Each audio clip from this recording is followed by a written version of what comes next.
भगत सिंह का नाम भारतीय स्वतंत्रता संग्राम के सबसे प्रभावशाली क्रांतिकारियों में लिया जाता है। वे केवल एक क्रांतिकारी ही नहीं, बल्कि एक गहरे विचारक, समाज सुधारक और अद्भुत वक्ता भी थे। उन्होंने अपने प्राणों की आहुति देकर देश के युवाओं को स्वतंत्रता के लिए प्रेरित किया। प्रारंभिक जीवन और शिक्षा। भगत सिंह का जन्म 28 सितंबर 1907 को पंजाब के बंगागांव, अब पाकिस्तान में हुआ था। उनके परिवार का माहौल पूरी तरह देशभक्ति से भरा था। उनके पिता किशन सिंह और चाचा अजीत सिंह स्वतंत्रता संग्राम में सक्रिय थे।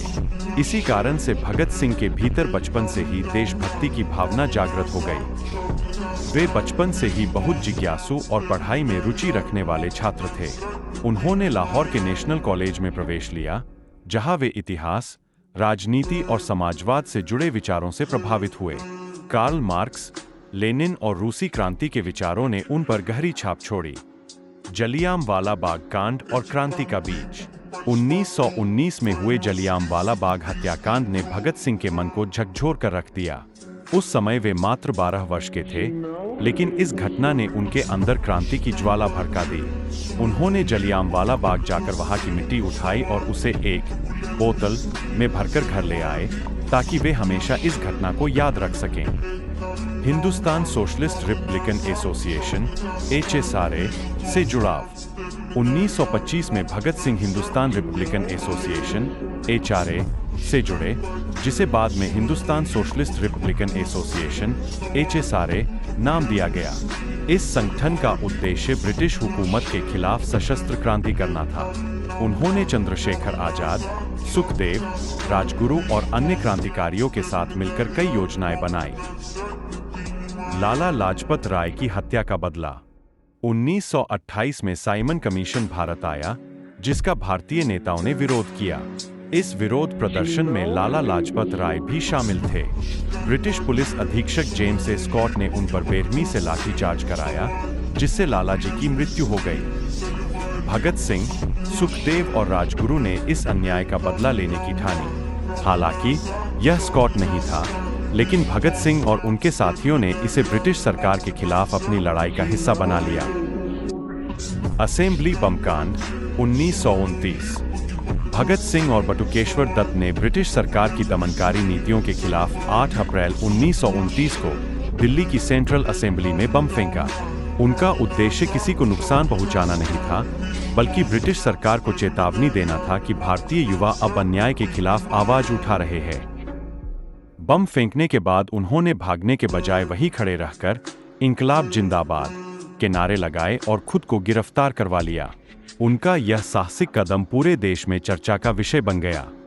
जेल में संघर्ष और भूख हड़ताल। भगत सिंह जेल में भी अपने क्रांतिकारी विचारों को फैलाते रहे।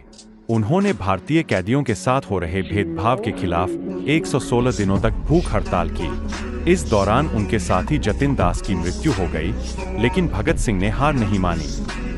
जेल में रहते हुए उन्होंने कई लेख लिखे, जिनमें मैं नास्तिक क्यों हूँ प्रमुख है। इसमें उन्होंने अपने तर्कवादी और वैज्ञानिक सोच को स्पष्ट किया। भगत सिंह की फांसी 23 मार्च 1931।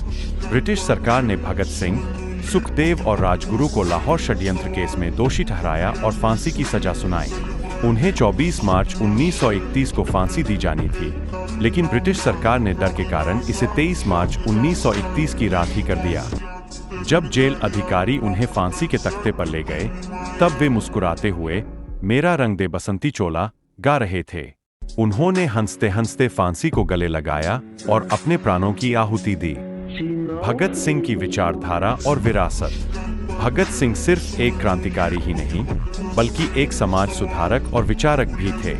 वे मानते थे कि स्वतंत्रता सिर्फ अंग्रेजों से मुक्ति नहीं, बल्कि शोषण, गरीबी और अन्याय से भी मुक्ति होनी चाहिए। उन्होंने समाजवाद और समानता की वकालत की और कहा कि असली आजादी तभी मिलेगी जब सभी नागरिकों को शिक्षा, रोजगार और सम्मान का अधिकार मिलेगा। आज के समय में भगत सिंह के विचारों की प्रासंगिकता। आज भी भगत सिंह के विचार युवाओं को प्रेरित करते हैं। उनका इंकलाब जिंदाबाद का नारा स्वतंत्रता संग्राम का प्रतीक बन चुका है। आज जब हम स्वतंत्र भारत में रह रहे हैं, तब हमें यह नहीं भूलना चाहिए कि यह स्वतंत्रता भगत सिंह और उनके जैसे अनगिनत वीरों के बलिदान की देन है। उनके विचार आज भी हमें सामाजिक न्याय, समानता और भ्रष्टाचार के खिलाफ लड़ने की प्रेरणा देते हैं। निष्कर्ष: भगत सिंह का जीवन संघर्ष, साहस और बलिदान की अनोखी मिसाल है। वे केवल 23 वर्ष की आयु में शहीद हो गए, लेकिन उनके विचार और क्रांतिकारी भावना आज भी हर भारतीय के दिल में जीवित है। सरफरोशी की तमन्ना अब हमारे दिल में है। देखना है जोर कितना बाजुए कातिल में है।